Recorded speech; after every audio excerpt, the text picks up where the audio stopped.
magandang araw sa inyong lahat. Narito na naman tayo sa ating YouTube channel at gagawa tayo ng panibagong reaction video. At dito sa reaction video natin mga kaibigan, mga kalingap, ay pag-uusapan natin yung gusto ni Yang Mi at yung mga balak ni Yang Mi sa kanyang channel.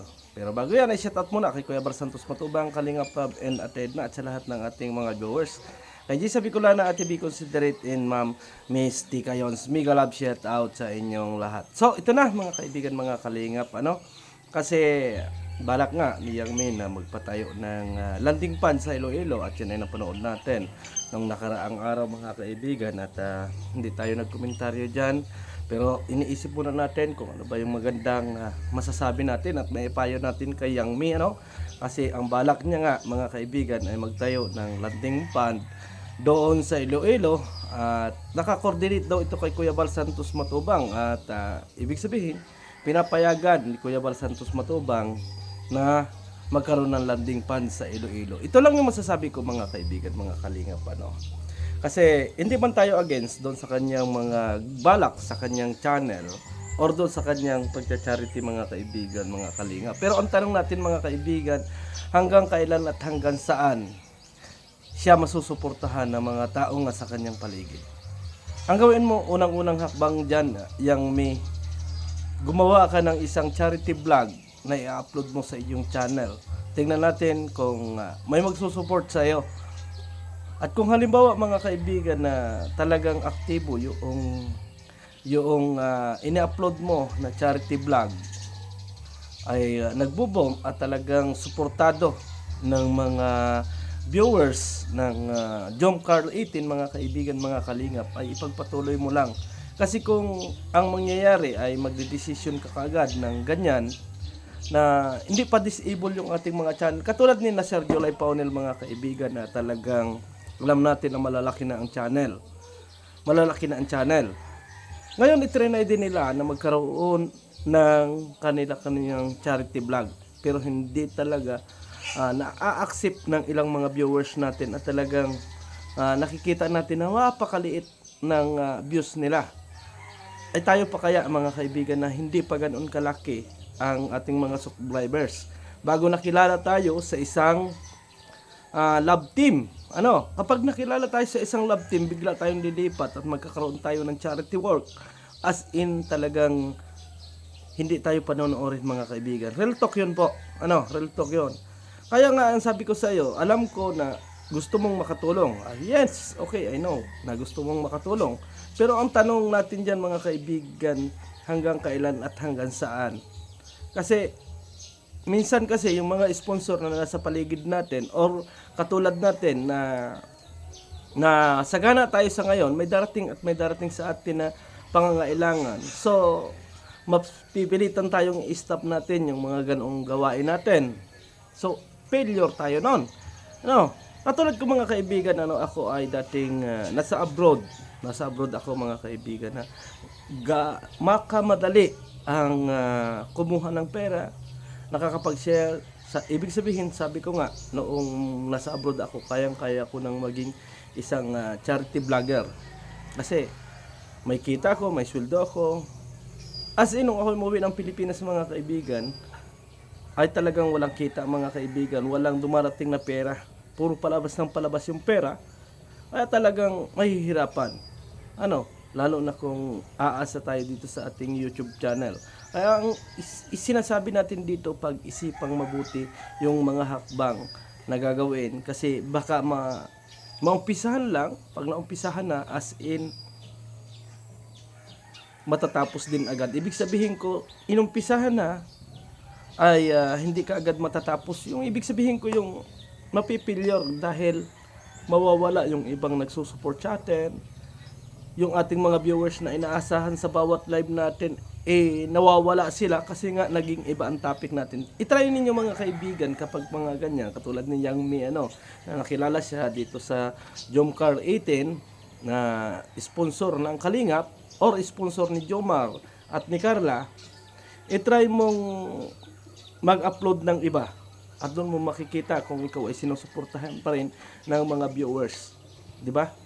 Kasi hindi ko naman sa minamaliit yung mga subscribers natin or subscribers, kasi ang subscribers niyang may ay more than 37,000.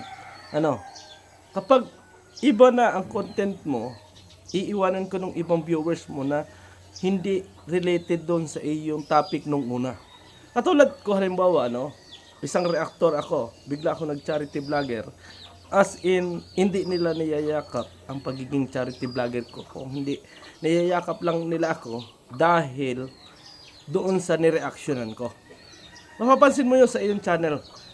I-try mo yun yung i-try mo. Halimbawa, ngayon, may mga live ka na more than 1,000, may live ka na talagang malaki ang mga support, at saka meron ka mga upload. So, i-try mo na mag-charity vlog. Kapag yung charity vlog mo ay umabot ng more than 24,000 or 20,000, as in, masasabi ko na igo mo na bago may sumusuporta pa sa'yo. Kasi wag natin asahan mga kaibigan na habang buhay na nakasupport sa atin yung mga taong nasa ating paligid. Dapat bago tayo gumawa ng charity vlog na ganyan, ay yung tayo may panghahawakan. O ibig sabihin ko mga kaibigan, ay kumikita na rin tayo sa ating channel. Kasi katulad niyan channel ko mga kaibigan, hindi ko magawa na agad ay mag-charity vlog. Kahit sinuupiran ako ng ilang mga sponsor na mag-vlog ka na birador. Ang tanong ko, hanggang kailan nyo ako susuportahan sa pagiging charity vlogger? Alam ko na wala akong kita dyan. Alam ko na wala akong views dyan. Hanggang kailan nyo ako susuportahan? Diba? Kasi, ang gusto ko, kung ako ay magcha-charity vlog, hindi agad ako aasa o hindi ako aasa do sa mga sponsor na sa paligid ko. Gusto ko na kahit wala sila, ay meron na akong pambigay. Ibig sabihin, disabled or talagang kumikita na yung channel ko. Kaya doon sa mga plano ni Yang Min na yun, sabi ko, huwag mong subukan. Masasaktan ka lang. Huwag mong isipin na ikaw ay ibabas ng mga reactor. Huwag mong isipin na ganon. Ang isipin mo yung magiging kinabukasan or kung ano ba talaga ang mangyayari doon sa iyong channel or doon sa iyong gagawing hakbang. Baka kasi ma-failure. Ang daming mga kaibigan na malalaki ang mga channel na talagang hindi naisipan na gumawa ng ganyang landing pan, lalo na at gastos mo lahat. Walang papel si Kuya Bal dyan.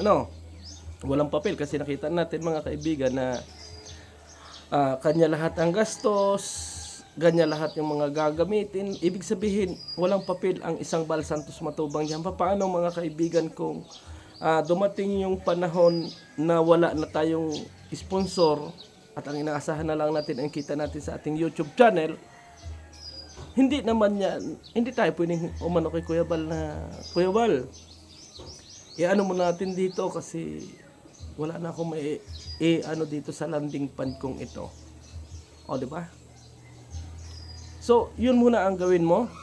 I-try mo muna sa iyong channel at doon sa mga taong hahawakan mo doon sa landing pan na yon. Kung ikaw man ang uuwi, magcha-charity vlog, i-try mo muna na mag-charity vlog. Pag nagka-boom yung channel, go ka lang. Pero huwag kang aasa na habang buhay, nandyan yung mga tao na sa iyong paligid. Ito ay hindi pang babati ko sa iyo, kung hindi ito ay paalaala. Kasi alam ko na hindi ka pa ganun katagal dito sa YouTube channel at hindi mo pa nararanasan yung mga ibang content na katulad ng mga charity vlog, hindi mo pa nararanasan yung ibang mga pinag-uusapan dyan sa iyong channel. Ibig sabihin, sa Jomcar 18 ka pa lang nakikilala ng maigi, hindi pa doon sa work na charity vlog. Kaya yun yung aking mga payo sa'yo. Hindi ito pang babati ko sa kasi para sa akin maganda yung iyong hangarin na gusto mong makatulong at gusto mong mapalawak yung programa ng Kalingap. Pero ang sa akin dito, iano mo, hintayin natin si Kuya Bal na siya yung magtayo doon, saka lang tayo papasok. Kasi mas maganda pa rin na si Kuya Bal ay naka-support. Katulad halimbawa sa landing pan sa Gumaka. Kung yan ay hindi nakasupport ang isang Bal Santos Matubang dyan, sino ang magsasalba sa kanila kung may mga taong kanilang tutulungan, katulad ng mga pabahay, katulad ng mga lalaking charity work.